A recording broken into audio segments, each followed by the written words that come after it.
The story of a startup that was sold too early or at exactly the right time. How did two founders build a product that at first looked like a small mobile photo app and then turned into one of Meta's most valuable assets? Who joined the early rounds when the project was not yet seen as an obvious giant? Why did Facebook pay a price in 2012 that many considered inflated at the time? How big did Instagram become after the sale? And why did its creators leave when the platform was already generating enormous revenue? This is the story of Bourbon.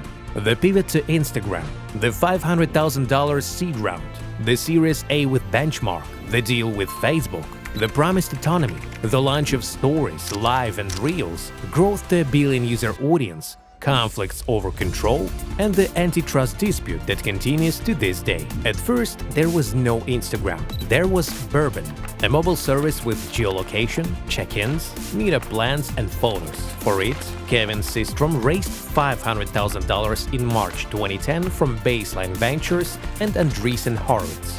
Then Mike Krieger joined him. After analyzing user behavior, they realized that the main interest was in the photo posting feature. They began removing the other features. Later, Systrom described this pivot as follows. We actually got to the idea for Instagram by taking away features from Bourbon. The product was reduced to photos, filters, and fast sharing. Instagram launched on October 6, 2010. On its first day, the service gained about 25,000 users. By December 2010, it had already reached 1 million. By September 2011, 10 million. The first seed round for Bourbon Instagram was $500,000 from Baseline Ventures and Andreessen Horowitz in March 2010. In February 2011, Instagram raised about $7 million in Series A funding. The round was led by Benchmark Capital, with Baseline Ventures participating again. The angel investors included Jack Dorsey, Chris Sacca, and Adam D'Angelo. Shortly before the sale to Facebook, the company closed another round, $50 million, at a $500 million valuation. Participants included Sequoia, Thrive Capital, Greylock, and Benchmark. By the time of the deal, Instagram was already one of the Silicon Valley's most prominent mobile assets. On April 9, 2012, Facebook announced the acquisition of Instagram for approximately $1 billion in cash and stock. At that point, Instagram had about 30 million users on iOS. The Android version had only just launched, and the company had around 13 employees. The deal looked unusual for several reasons. Instagram did not yet have mature monetization. The team was very small. It was Facebook's largest acquisition at the time. Later in court, Mark Zuckerberg said, "We were doing a build versus buy analysis." That meant Facebook was comparing two options: building a similar product itself or acquiring a service that was already growing. Reuters also reported that Twitter had tried to buy Instagram too for around $525 million. This was not a random acquisition, but a battle among major platforms for a fast-growing mobile asset. In the public memory, the phrase that remained was "Instagram was sold for $1 billion." Formally, that is how the deal was announced. But the structure of the deal included $300 million in cash and about 23 million shares of Facebook stock. After Facebook's stock price fell, the real value of the deal decreased. In different calculations, it dropped to around $747 million, and later disclosures showed a total value of about $715 million. So the billion was the announced deal price. The actual value at closing turned out to be significantly lower. When announcing the acquisition, Mark Zuckerberg wrote, "That's why we're committed to building and growing Instagram independently." This promise was important both for users and for Instagram's team. At the outset, Facebook publicity emphasized that Instagram would retain its separate brand and continue developing independently. Formally, Instagram did remain a separate app, but as the platform grew and its importance to Facebook's business increased, the question of autonomy became more and more sensitive. After the deal, Instagram continued to grow rapidly. February 2013, 100 million monthly users. June 2016, 500 million. June 2018, 1 billion monthly users. Later, Mark Zuckerberg was already speaking of 3 billion monthly active users. Reflecting on the period inside Facebook, Systrom said, "We've grown from 13 people to over 1,000.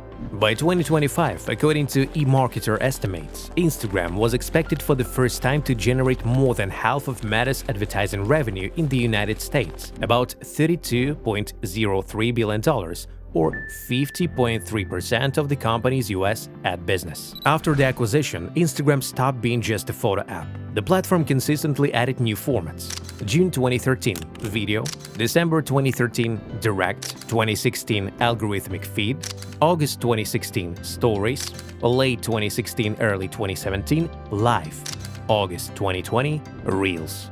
Each of these launches was tied not only to product development, but also to market competition, first with Snapchat, then with TikTok. In August 2016, Instagram launched Stories. The disappearing photo and video format was immediately compared to Snapchat. Growth was rapid. 2 months after launch, 100 million daily users. January 2017, 150 million. April 2017, 200 million. January 2019, 500 million daily users.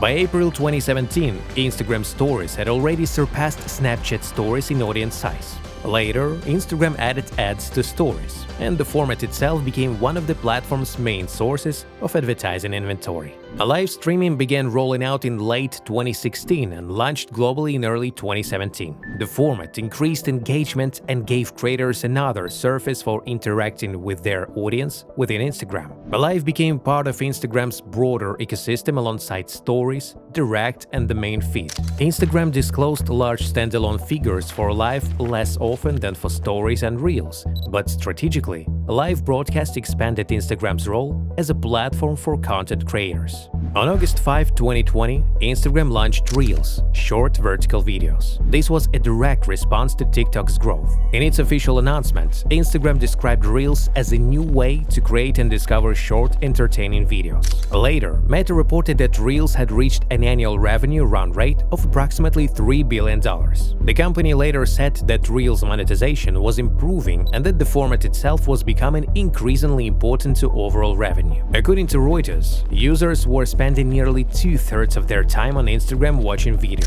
That made Reel not just a new section of the app, but an important part of Meta's advertising economy. In September 2018, Kevin Systrom and Mike Krieger announced their departure. Systrom wrote, "We're planning on leaving Instagram to explore our curiosity and creativity again." Publicly, everything looked calm, but almost immediately major publications reported tension between Instagram's founders and Mark Zuckerberg. The reasons cited included increasing control from Facebook, reduced autonomy for Instagram, disputes over the allocation of resources, tighter integration of Instagram into Facebook's broader strategy. Even before leaving, Systrom had said, "Not to meddle if things are going really well, you leave it alone." After their departure, Adam Mosseri took over Instagram. There was no open public war, but according to Bloomberg and Recode, disagreements between Instagram's founders and Facebook's leadership had been building up. Instagram was growing very quickly, and its importance within the company was increasing. Along with that came greater attention from Mark Zuckerberg. The key disagreement was over control. Instagram's team wanted to preserve more independence. Facebook wanted to integrate Instagram more deeply into the company's overall structure. According to media reports, the disagreements concerned growth strategy, internal integration, and the degree of independence granted to Instagram's leadership. Instagram grew out of Bourbon, a product that did not take off in its original form. At the time of the sale, the company had around 13 employees. The Android version of Instagram launched only a few days before the Facebook deal was announced. Twitter also tried to buy Instagram.